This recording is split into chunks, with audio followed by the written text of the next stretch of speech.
জেলা প্রশাসকের সঙ্গে যেভাবে নারীর আপত্তিকর ভিডিও ভাইরাল।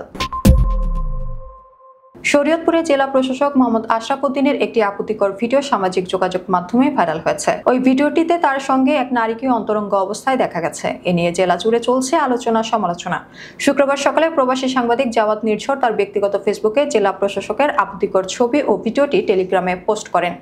ফেসবুক ক্যাপশনে তিনি লিখেছেন, শরীয়তপুরের ডিসি মোহাম্মদ আশরাফ উদ্দিন একজন জনগুরুত্বপূর্ণ সরকারি ব্যক্তি। উনি এই ছবিগুলো নিজেই খুশি মনে তুলেছেন, ভিডিও করেছেন। ছবির ওনাকে বিয়ের স্বপ্ন দেখিয়েছিলেন, এখন বিয়ে না করে হুমকি দিচ্ছেন। ওনার কোলে তোলার গল্পের খানিকটা কমেন্টের টেলিগ্রাম চ্যানেলে দেওয়া আছে। টেলিগ্রামে পোস্ট করা 57 সেকেন্ডের ভিডিওতে দেখা যায় জেলা প্রশাসককে এক নারীর সঙ্গে আপত্তিকর অবস্থায় দেখা গেছে। জেলা প্রশাসন সূত্রে জানা যায়, জেলা প্রশাসক মোহাম্মদ আশরাফ উদ্দিন 2024 সালে 3 নভেম্বর শরীয়তপুরের জেলা প্রশাসক হিসেবে যোগ দেন। 27তম বিসিএস ক্যাডারের কর্মকর্তা আশরাফ উদ্দিন নিউরো ডেভেলপমেন্ট প্রতিবন্ধী ট্রাস্টের পরিচালক পদে দায়িত্ব পালন করেছেন।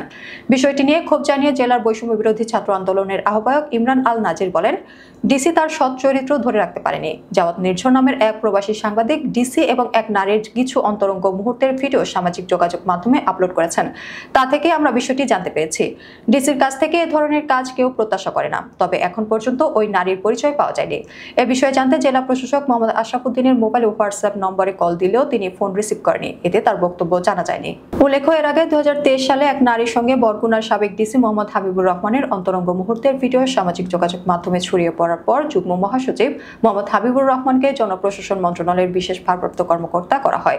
জনপ্রশাসন মন্ত্রণালয় থেকে এ সংক্রান্ত প্রজ্ঞাপন জারি করা হয়েছে। ভিডিওতে দেখা যায় একটি বেডে লাল কভার বালিশে শুয়ে ডিসির সঙ্গে গল্প করছেন এক নারী। এ সময় ডিসির কাছে থাকা 50,000 টাকা দামের ফোন নিয়ে উপহার হিসেবে পাওয়ার কথা বলেন। ভিডিওতে হাসি তামাশার ছলে ওই নারীর কপালে চুমু দেন ডিসি। পরে কিছুটা অন্ধকারে অন্তরঙ্গ মুহূর্তের শব্দ শোনা যায়।